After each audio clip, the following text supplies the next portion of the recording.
Hello dear student. आज हम diesel mechanic IC engine का क्विक रिवीजन करेंगे, जिससे डायरेक्ट क्वेश्चन आपको एग्जाम में देखने को मिलेगा। तो चलिए शुरू करते हैं। पहला है हमारा कि इंजन क्या है। तो इंजन आखिर है क्या, इंजन का काम क्या है। तो इंजन एक ऐसी मशीन है जो हीट एनर्जी, जिसे थर्मल एनर्जी भी कहा जाता है, तो हीट एनर्जी को मैकेनिकल एनर्जी में कन्वर्ट करती है। कौन? इंजन जो है हीट एनर्जी को मैकेनिकल एनर्जी में कन्वर्ट करती है। अगला पॉइंट है फ्यूल कंबसन। फ्यूल का मतलब क्या होता है? फ्यूल यानी या तो डीजल या तो पेट्रोल। डीजल इंजन है तो डीजल का यूज करेंगे, अगर पेट्रोल इंजन है तो पेट्रोल का यूज करेंगे, उसी को फ्यूल कहा जाता है। तो फ्यूल के जलने से केमिकल एनर्जी और हीट एनर्जी में बदलती है। यानी फ्यूल क्या है? केमिकल है। तो केमिकल एनर्जी जब जलेगी यानी हीट होगी तो हीट एनर्जी में बदलती है, और पिस्टन के मूवमेंट से मैकेनिकल एनर्जी में कन्वर्ट हो जाती है। ठीक है। तो पहले डीजल क्या होता है? डीजल या पेट्रोल जो कि केमिकल एनर्जी है वो हीट होता है यानी जलता है। उसके बाद जलने से पिस्टन में मूवमेंट होता है ऊपर और नीचे का, और जिससे मैकेनिकल एनर्जी यानी कार्य के रूप में वो वर्क करती है, यानी मैकेनिकल एनर्जी में कन्वर्ट हो जाती है। क्लियर है? अगला है आपका इंजन के टाइप्स। तो इंजन के मोस्टली 2 टाइप्स हैं। एक होता है ईसी इंजन। कौन सा इंजन? ईसी इंजन, जिसका फुल फॉर्म है external combustion engine.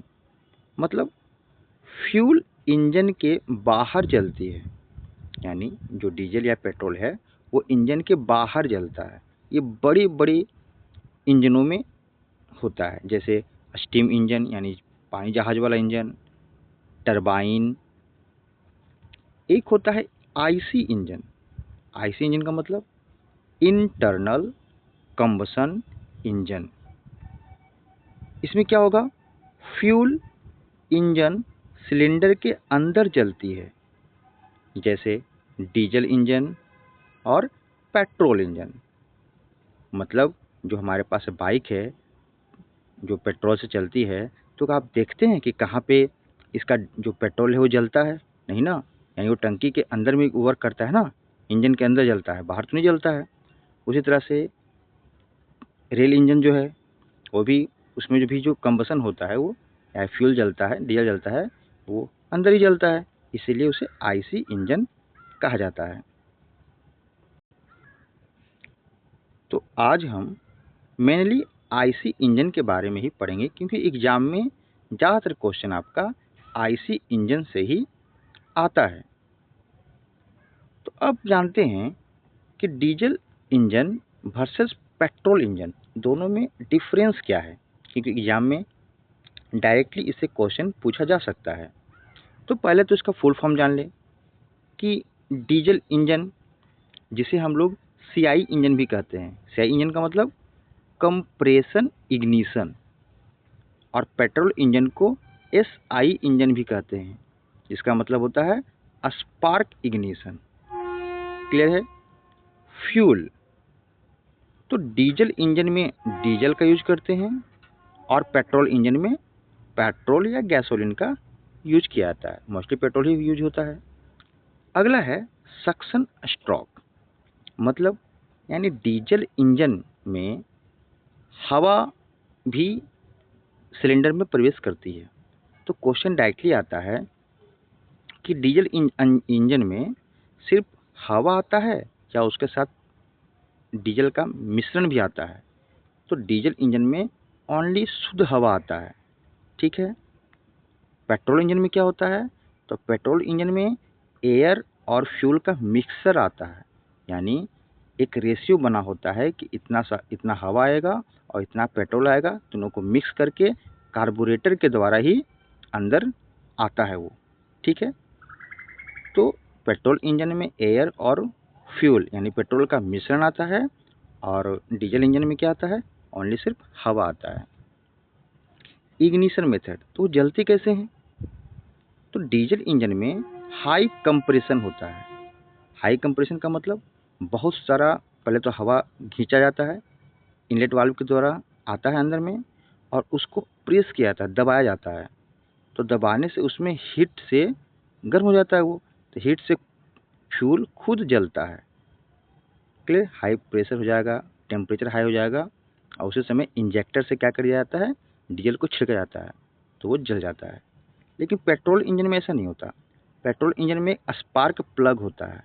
Spark plug से क्या होता है कि चिंगारी यानी करंट आता है, तो चिंगारी उत्पन्न होता है, उसी समय पेट्रोल डाल दिया जाता है, तो उसमें आग लग जाती है, यानी पावर जनरेट हो जाता है। क्लियर है? अगला है फ्यूल डिलीवरी। तो फ्यूल आता किससे है? तो मैंने आपको बताया डीजल इंजन में इंजेक्टर के द्वारा डीजल को छोड़ा जाता है, या एटोमाइजर, तो मोस्टली इंजेक्टर होता है। और पेट्रोल इंजन में कार्बोरेटर के द्वारा एयर और फ्यूल आता है, और स्पार्क प्लग से क्या होता है, जलता है। तो आता है कार्बोरेटर से, और स्पार्क प्लग उसको जलाने का काम करता है। कंप्रेशन रेशियो, ये कंप्रेशन रेशियो क्या है?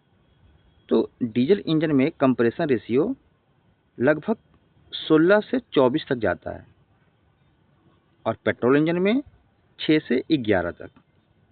ये 16:1 और 24:1 है क्या?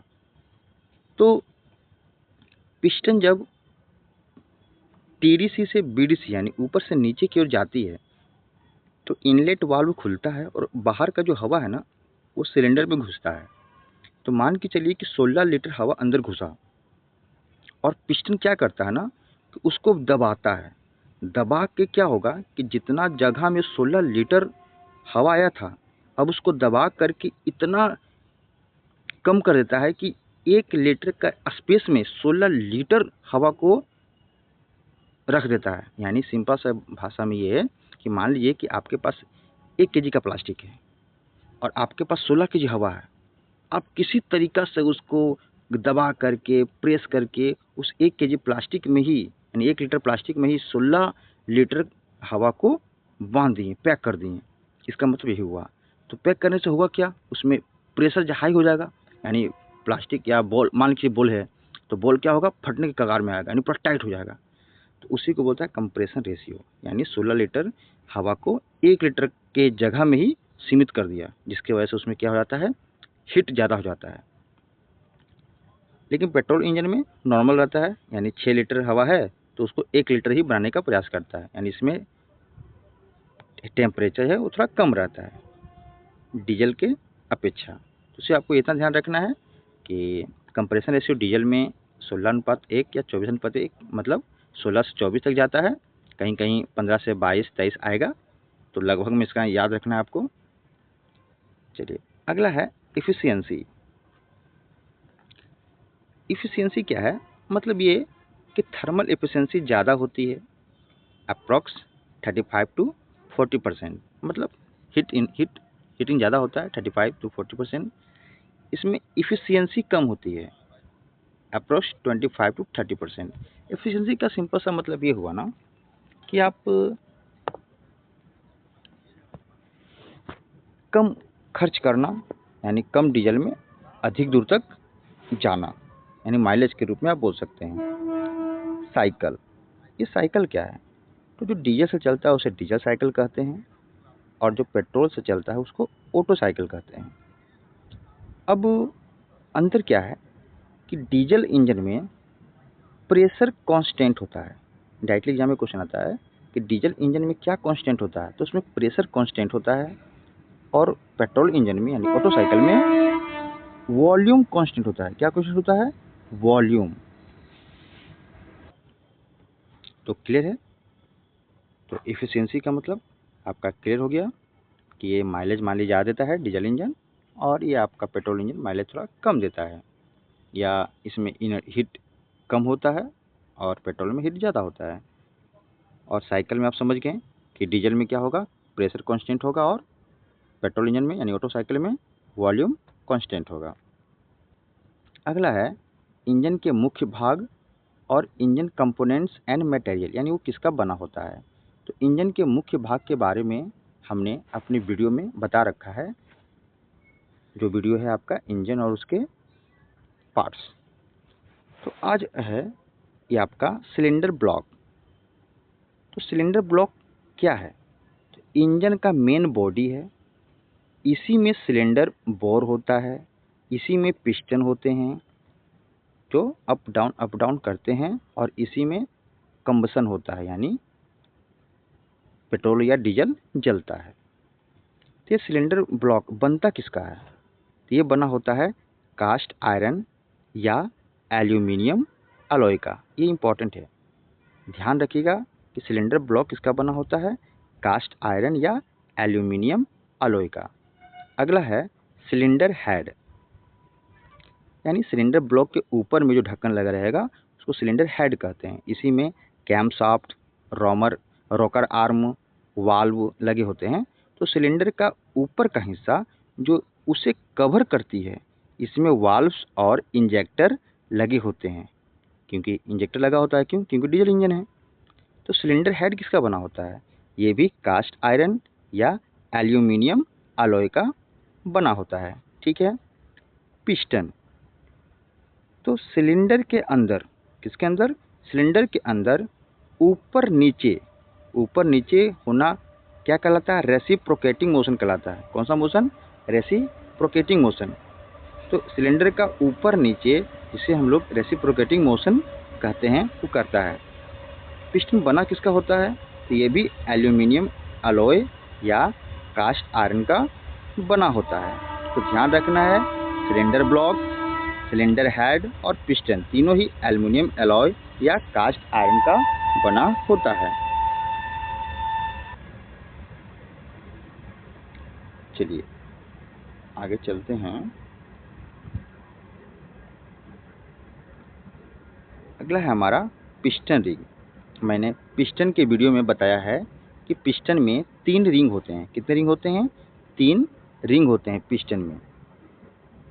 2 रिंग होता है कंप्रेशन रिंग और एक होता है ऑयल रिंग।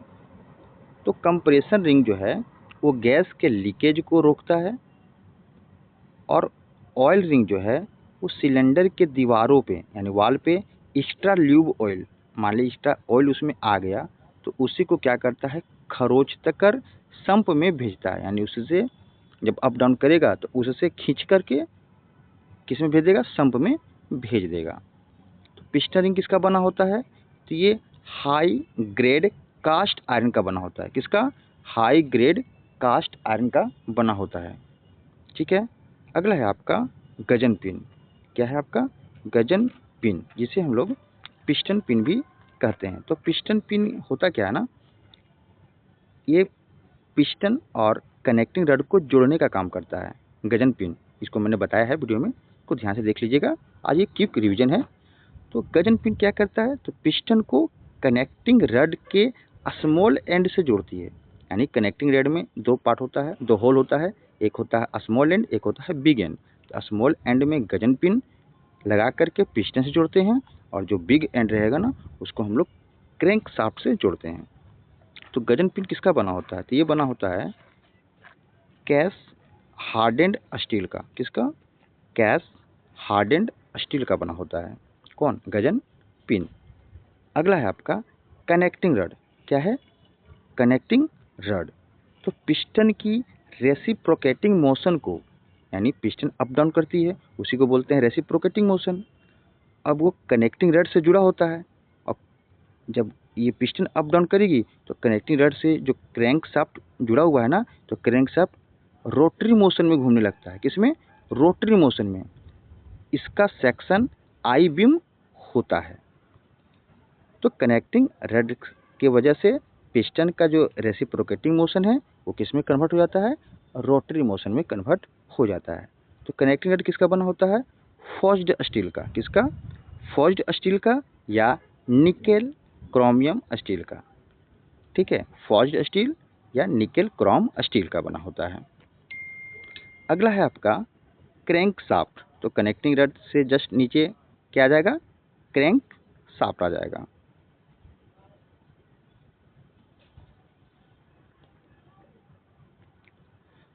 क्रैंकशाफ्ट क्या करता है, तो क्रैंकशाफ्ट इंजन का मेन रोटेटिंग पार्ट है जो पावर को फ्लाई व्हील तक पहुंचाता है। यानी फ्लाई व्हील जो है ना वो क्रैंकशाफ्ट से ही जुड़ा होता है। जब पिस्टन अप डाउन करती है तो क्रैंकशाफ्ट घूमता है, क्रैंकशाफ्ट घूमता है तो फ्लाई व्हील भी घूमती है, और क्रैंकशाफ्ट के साथ साथ कैमशाफ्ट भी घूमता है। तो क्रैंकशाफ्ट किसका बना होता है, ये भी बना होता है फोर्ज्ड स्टील का। किसका, फोर्ज्ड स्टील का क्रैंकशाफ्ट बना होता है। अगला है आपका फ्लाई व्हील। क्या है, फ्लाई व्हील। तो फ्लाई व्हील क्या करेगा, तो फ्लाई व्हील एनर्जी को स्टोर करता है और स्पीड के फ्लक्चुएशन को स्मूथ करता है। ठीक है, ये स्मूथनेस देता है। ये किसका बना होता है, तो फ्लाई व्हील बना होता है कास्ट आयरन का। किसका बना होता है, फ्लाई व्हील कास्ट आयरन का बना होता है, और क्रैंकशाफ्ट फोर्ज्ड स्टील का बना होता है। अगला है आपका कैमशाफ्ट। क्या है, कैमशाफ्ट। कैमशाफ्ट वाल्व को सही समय पर खोलता है और बंद करता है। और जब क्रैंकशाफ्ट की आधी स्पीड पर चलता है कैमशाफ्ट, मतलब क्या हुआ, अगर क्रैंकशाफ्ट 2 बार चक्कर लगाएगा तो कैमशाफ्ट 1 बार चक्कर लगाएगा। क्लियर है, यहाँ 1:2 का मतलब ये हुआ कि 1 बार कैमशाफ्ट घूमेगा तो क्रैंकशाफ्ट 2 बार घूमेगा। ठीक है, तो ये कैमशाफ्ट किसका बना होता है, ये भी फोर्ज्ड स्टील का बना होता है। किसका, फोर्ज्ड स्टील का बना होता है। ठीक है, याद रखिएगा, क्रैंकशाफ्ट 2 बार घूमेगा तो कैमशाफ्ट 1 बार घूमेगा। अब चलिए बात करते हैं इंजन टर्मोलॉजी, यानी इंजन में कुछ वर्ड यूज किया जाता है जो कि एग्जाम के लिए इम्पोर्टेंट होता है। तो चलिए पहला है, आप लोग टीडीसी का नाम सुने होंगे कि पिस्टन टीडीसी से बीडीसी क्यों जाता है। मतलब क्या होता है, तो टीडीसी का मतलब होता है टॉप डेड सेंटर। मतलब सिलेंडर में पिस्टन की सबसे ऊपर की स्थिति, हाईएस्ट पॉइंट, यानी उसके बाद पिस्टन नहीं जा पाएगा, तो हो गया टीडीसी। बीडीसी, बीडीसी का मतलब हुआ बॉटम डेड सेंटर। सिलेंडर में पिस्टन की सबसे नीचे की स्थिति, यानी उसके नीचे पिस्टन नहीं जा सकता। तो एक सीमा बंधा हुआ है कि इसके आगे पिस्टन नहीं जाएगा ऊपर में, और नीचे में इससे ज़्यादा नीचे नहीं जा पाएगा। तो जहाँ तक ऊपर जाएगा उसे टीडीसी कहेंगे, और जहाँ तक नीचे आएगा उसे हम लोग बीडीसी कहेंगे। ठीक है, अगला है स्ट्रोक। स्ट्रोक क्या हुआ, तो टीडीसी से बीडीसी या बीडीसी से टीडीसी तक की दूरी, मतलब जितना हाईएस्ट जाएगा और जितना लोएस्ट जाएगा, तो बीच के डिस्टेंस को हम लोग क्या कहते हैं, एक स्ट्रोक कहते हैं। क्या कहते हैं, एक स्ट्रोक।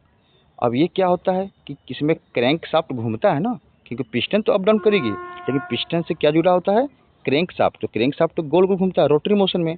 तो रोटरी मोशन का मतलब कि जब एक स्ट्रोक लगाता है, यानी ऊपर से नीचे पिस्टन जाएगी, तो क्रैंकशाफ्ट 180 डिग्री एंगल में घूम जाएगा। क्लियर है, इसीलिए कहा गया है एक स्ट्रोक बराबर 180 डिग्री क्रैंक रोटेशन, यानी क्रैंकशाफ्ट का घूमना।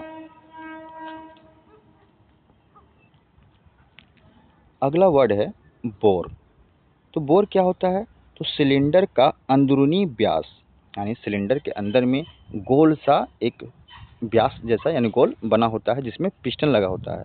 तो उस डायमीटर को, बड़ा सा डायमीटर को ही हम लोग बोर कहते हैं। ठीक है, अगला है स्वेप्ट वॉल्यूम। ये स्वेप्ट वॉल्यूम क्या है, पिस्टन द्वारा टीडीसी से बीडीसी के बीच हटाया गया वॉल्यूम, यानी ऊपर से नीचे आएगा तो मान लीजिए वहाँ पे हवा है तो हवा को हटाएगा ना, तो जितना डिस्टेंस था, तो डिस्टेंस को तो हम लोग स्ट्रोक बोल दिए, लेकिन अगर उसके अंदर में एयर तो आएगा, हवा तो आएगा, तो उसी को हम लोग बोलते हैं वॉल्यूम, यानी कितना उसके पास स्पेस है। तो टीडीसी से बीडीसी के बीच में कितना वॉल्यूम है। क्लियर है, वॉल्यूम यानी कितना एयर आ सकता है, उसी को बुलाता है स्वेप्ट वॉल्यूम। इसका फॉर्मूला होता है π/4 इंटू d² इंटू एल। ठीक है, अगला है क्लियरेंस वॉल्यूम। ये क्लियरेंस वॉल्यूम क्या है,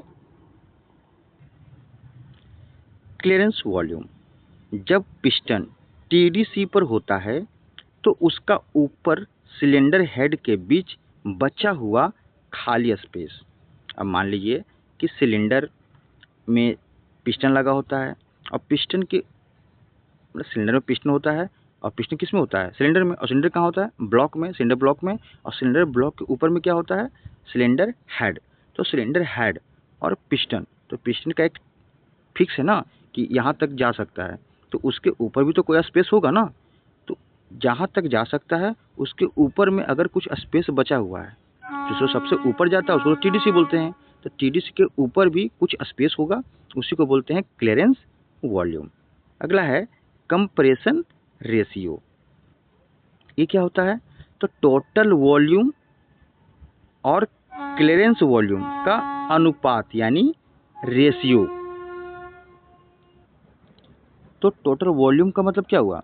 तो टोटल वॉल्यूम का मतलब स्वेप्ट वॉल्यूम और क्लियरेंस वॉल्यूम दोनों को जोड़ देना है और उसके बाद डिवाइड करना है किससे? क्लियरेंस वॉल्यूम से। उसी को बुलाता है कंप्रेशन रेशियो। क्लियर है? तो आपका देख सकते हैं कि कंप्रेशन रेशियो का फॉर्मूला क्या हो गया कि swept volume plus clearance volume दोनों को जोड़ देना है और डिवाइड कर देना है क्लियरेंस वॉल्यूम से।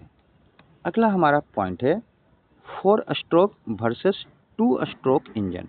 इंजन भी दो टाइप से होते हैं, एक 4 स्ट्रोक और एक 2 स्ट्रोक। ये 4 स्ट्रोक का माजरा क्या है? तो 4 स्ट्रोक इंजन का मतलब यह हुआ ना कि जो पिस्टन होता है ना, क्या होता है? पिस्टन। तो पिस्टन जो होती है, इंजन को स्टार्ट होने के लिए ना पिस्टन को 4 स्ट्रोक लगाना पड़ता है। 4 स्ट्रोक का मतलब पहले तो पिस्टन ऊपर में रहती है, अब उसको एक बार वो नीचे आई, ठीक है, ये पहला। फिर पिस्टन ऊपर की ओर गई, ठीक है। अभी भी जब पिस्टन नीचे क्या आई तो उसमें हवा अंदर आया, ठीक है। जब पिस्टन ऊपर गई तो उसमें क्या होगा?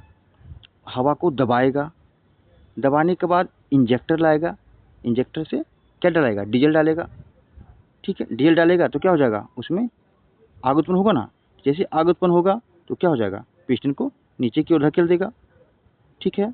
और जब पिस्टन को नीचे धकेल देगा आग लगने के बाद, तो फिर जो धुआं बनेगा फिर पिस्टन ऊपर जाएगा तो धुआं को बाहर निकाल देगा। यानी एक इंजन को स्टार्ट होने के लिए पिस्टन को 4 स्ट्रोक लगाना पड़ता है, यानी अप डाउन करके के 4 स्ट्रोक लगाता है, तब जाके एक साइकिल कंप्लीट होता है। क्या होता है? एक साइकिल कंप्लीट होती है, तब जाके इंजन स्टार्ट होता है। उसी को बुलाता है 4 स्ट्रोक इंजन। तो पिस्टन तो 4 स्ट्रोक लगाया, लेकिन क्रैंक शाफ्ट कितना चक्कर लगाएगा? तो आपको बताए थे कि पिस्टन से क्रैंक शाफ्ट जुड़ा होता है। तो पिस्टन पिस्टन एक स्ट्रोक लगाता है तो क्रैंक शाफ्ट 180 डिग्री घूमता है, ठीक है। क्लियर है? तो 4 स्ट्रोक में कितना लगा लेगा? 2 चक्कर, क्योंकि एक स्ट्रोक में 180 डिग्री आधा ही घुमा ना, तो 2 स्ट्रोक में 360 डिग्री यानी पूरा गोल घूम गया। यानी 4 स्ट्रोक में 2 चक्कर यानी 720 डिग्री घूमता है। तब आप समझ सकते हैं कि 4 स्ट्रोक इंजन क्यों कहते हैं। यानी पिस्टन 4 स्ट्रोक लगाता है, जब पिस्टन 4 स्ट्रोक लगाता है तो क्रैंक शाफ्ट 2 चक्कर लगाता है, और केम शाफ्ट की बारे में बात होगा तो केम शाफ्ट 1 चक्कर लगाएगा। क्लियर है? अब है ये 4 स्ट्रोक जो होता है, तो मैंने बोला था ना कि पिस्टन एक बार नीचे, एक बार ऊपर, एक बार नीचे और ऊपर जाती है, तो उसका नाम अलग अलग है। तो जो पहली बार नीचे जाता है ना उसे हम लोग सक्शन स्ट्रोक कहते हैं। क्या कहते हैं? Suction stroke. इसमें क्या होता है कि इनलेट वाल्व खुलता है और फ्रेश एयर अंदर आती है, यानी हवा आती है, और क्रैंक 0 डिग्री से 180 डिग्री घूमती है। आपको बताए थे कि क्रैंक पिस्टन एक स्ट्रोक लगाएगा तो क्रैंक 180 डिग्री यानी आधा घूमेगा। अब दूसरी बारी बात ये, अब पिस्टन ऊपर क्यों जाएगा, उसको बोलते हैं कंप्रेशन स्ट्रोक। कौन सा? Compression stroke. इसमें क्या होता है? इसमें दोनों वाल्व बंद होते हैं, एयर को कंप्रेस किया जाता है, इसको दबाया जाता है, जिससे टेम्परेचर और प्रेशर बढ़ जाता है। क्लियर है? और उस समय क्या होगा कि क्रैंक 180 डिग्री से 360 डिग्री चला जाएगा, यानी एक चक्कर इसका पूरा हो जाएगा। किसका? क्रैंक शाफ्ट का। अब तीसरा बार में क्या होगा कि तीसरा बार का नाम है पावर या एक्सपेंशन स्ट्रोक। इसमें क्या होगा? एंड ऑफ कंप्रेशन पर फ्यूल इंजेक्ट होता है, जैसे ही दबाता है ऊपर जाता है, अचानक से उसमें इंजेक्ट कर दिया जाता है डीजल को। तो डीजल को इंजेक्ट कर दिया जाता है और धमाका होता है, जैसे ही धमाका होगा तो पिस्टन क्या करेगा, फिर नीचे की ओर जाएगा थर्ड में। तो सिर्फ यही स्ट्रोक पावर देता है, यानी यहीं पे जलता है ना डीजल, इसलिए इसको पावर स्ट्रोक नाम रखा गया है तीसरे नंबर को। इसमें क्रैंक क्या होगा, पहला में तो 180 डिग्री घुमा था, फिर 360 डिग्री, अब तीसरा नंबर में 360 डिग्री से 540 डिग्री घूम जाएगा। लास्ट वाले को बोलते हैं एग्जस्ट स्ट्रोक। एग्जस्ट स्ट्रोक का मतलब एग्जस्ट वाल्व खुलता है और जली हुई गैसें बाहर निकलती है। उस समय क्रैंकशाफ्ट 540 डिग्री से लेकर के 720 डिग्री तक घूम जाता है, मतलब 2 चक्कर उसका कंप्लीट हो गया, किसका, क्रैंकशाफ्ट का। और क्रैंकशाफ्ट से ही कैमशाफ्ट जुड़ा होता है, तो कैमशाफ्ट का 1 चक्कर लगेगा और पिस्टन का 4 स्ट्रोक पूरा हो गया। तो चारों स्ट्रोक का नाम याद रखिएगा, पहला स्ट्रोक का सक्शन स्ट्रोक, दूसरा का कंप्रेशन स्ट्रोक, तीसरा का पावर स्ट्रोक और चौथा का एग्जस्ट स्ट्रोक। क्लियर है। चलिए अब बारी आती है 2 स्ट्रोक इंजन की, कि 2 स्ट्रोक इंजन क्यों नाम पड़ा इसका। तो 2 स्ट्रोक इंजन नाम पड़ने का कारण है कि इसमें क्या होता है ना कि पिस्टन 2 स्ट्रोक ही चलता है। कितना स्ट्रोक, 2 स्ट्रोक चलता है और क्रैंकशाफ्ट 1 चक्कर घूमता है। इसमें वाल्व नहीं होता, किसमें, 2 स्ट्रोक इंजन में, और 4 स्ट्रोक इंजन में वाल्व होता था। इसमें वाल्व के जगह पे पोर्ट्स होता है। क्या होता है, पोर्ट्स, इनलेट पोर्ट्स और एग्जॉस्ट पोर्ट्स और ट्रांसफर पोर्ट्स, यानी 3 टाइप के पोर्ट्स होते हैं, ठीक है, जो पिस्टन की मूवमेंट से खुलते हैं और बंद होते हैं। क्लियर है। तो ये डिफरेंस है थोड़ा सा कि इसमें 2 ही स्ट्रोक लगता है 2 स्ट्रोक इंजन में, और उसमें 4 स्ट्रोक लगता है तब जाके इंजन स्टार्ट होती है। इसमें 2 स्ट्रोक में ही इंजन स्टार्ट हो जाता है। 4 स्ट्रोक इंजन में वाल्व होता है और 2 स्ट्रोक इंजन में वाल्व नहीं होता है, पोर्ट्स होते हैं। क्लियर है। फ्लाई व्हील हल्का होता है क्योंकि हर एक चक्कर में पावर मिलती है, इसलिए फ्लाई व्हील हल्का लगाया जाता है 2 स्ट्रोक इंजन में, और 4 स्ट्रोक इंजन में भारी लगाया जाता है क्योंकि उसको 4 पिस्टन में 4 स्ट्रोक लगाना पड़ता है। क्लियर है। अब कुछ और एक्स्ट्रा वर्ड यूज किए गए हैं इंजन में, उसे भी कुछ जान लेते हैं, जैसे कि वाल्व लीड। ये वाल्व लीड क्या है, तो वाल्व का निर्धारित समय से पहले खुलना। मान लीजिए कि एक टाइम फिक्स किया गया है कि इस समय वाल्व खुलेगा और हवा अंदर आएगा, लेकिन किसी कारण से, कुछ तकनीकी इशू से वाल्व पहले ही खुल गया, जिसमें खुलना था उसमें नहीं खुला, उसी को बोलते हैं वाल्व लीड। क्लियर है। एक होता है वाल्व लेग। इसका मतलब क्या हुआ, तो वाल्व का निर्धारित समय के बाद बंद होना, यानी जिस समय बंद होना चाहिए था उसमें बंद नहीं हुआ, बाद में बंद हुआ, उसे बोलते हैं वाल्व लैग। तो क्लियर है, समय से पहले खुलेगा तो वाल्व लीड, और समय के बाद बंद होता है तो वाल्व लेग कहलाता है। अगला है वाल्व ओवरलैप। ये क्या है, तो वो समय जब इनलेट वाल्व और एग्जॉस्ट वाल्व दोनों एक साथ खुले होते हैं, ये स्कैविंग में मदद करते हैं, यानी एक ही साथ दोनों जो खुल जाते हैं उसको बोलते हैं वाल्व ओवरलैप।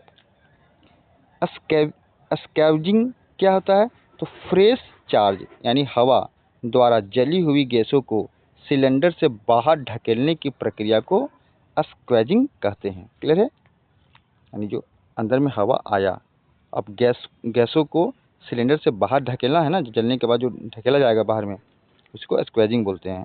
Firing order. ये फायरिंग ऑर्डर क्या होता है, तो मल्टी सिलेंडर इंजन में सिलेंडर के फायर होने का सीक्वेंस होता है। 4 सिलेंडर इंजन का स्टैंडर्ड फायरिंग ऑर्डर है 1 3 4 2 या 1 2 4 3। इसका मतलब क्या होता है ना कि जैसे कि अब मान लीजिए कि छोटा मोटा इंजन है तो उसमें एक ही पिस्टन रहेगा, तो एक पिस्टन से तो काम चल जाएगा। अब मान लीजिए कि बड़ा सा इंजन है, जैसे रेलवे का इंजन। अब मान लीजिए कि उसमें 4 गो पिस्टन लगा हुआ है, तो चारों पिस्टन को 4 बार घूमना है ना, तो चारों पिस्टन एक ही बार अगर अप डाउन करेगा तो क्रैंक शाफ्ट फ्लाई व्हील टूटने का डर रहता है। इसीलिए इसमें क्या होता है ना कि 4 फायरिंग ऑर्डर यानी 4 सिलेंडर है। इसका मतलब वो हुआ कि पहले तो पहला वाला सिलेंडर अप डाउन करेगा या नीचे जाएगा, उसके बाद तीसरा वाला सिलेंडर नीचे जाएगा, फिर अगला बार में 4 वाला जो सिलेंडर है वो नीचे जाएगा, उसके बाद फिर 2 वाला। तो इस तरह से सीक्वेंस बना हुआ है कि क्रैंक शाफ्ट पे या फ्लाई व्हील पे ज़्यादा प्रेशर ना पड़े और टूटने का डर ना रहे।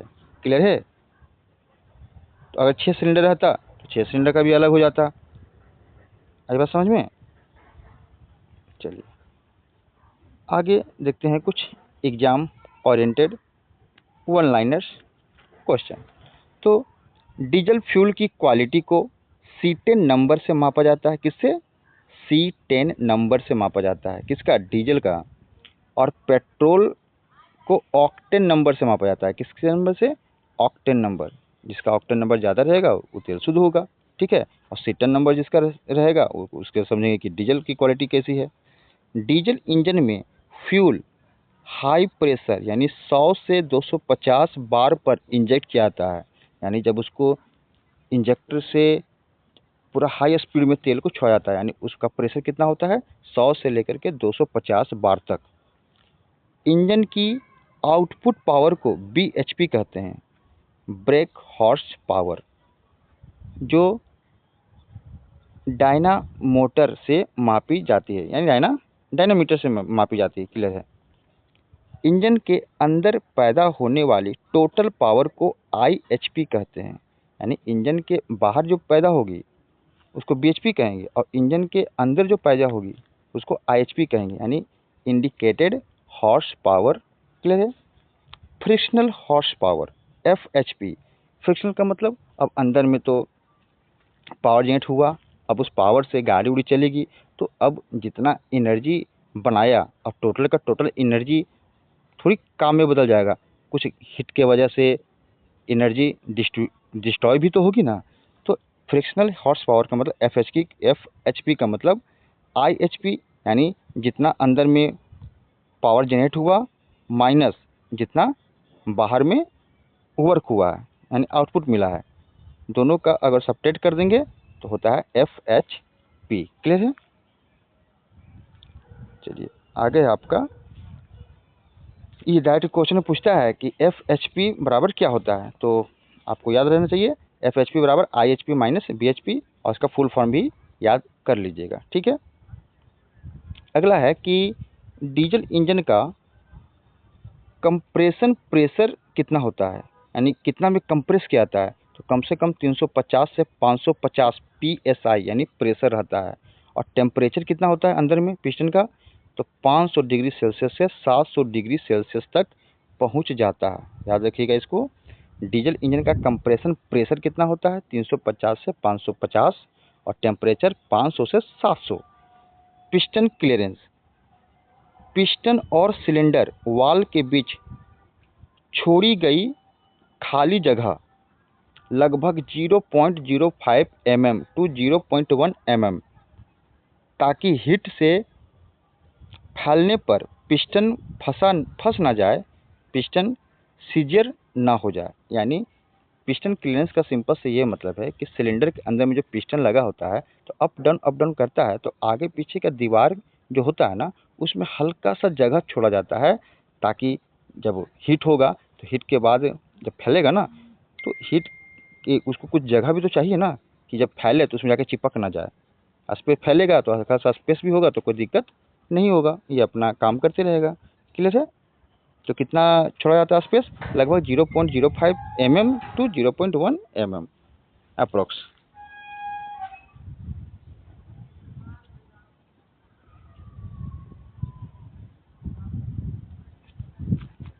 तो आशा है कि इस वीडियो से आपको फ़ायदा मिले। यदि इस वीडियो से आपको एग्ज़ाम में ज़रा सा भी फ़ायदा मिलता है तो इस वीडियो को लाइक शेयर एंड सब्सक्राइब ज़रूर कीजिएगा। धन्यवाद।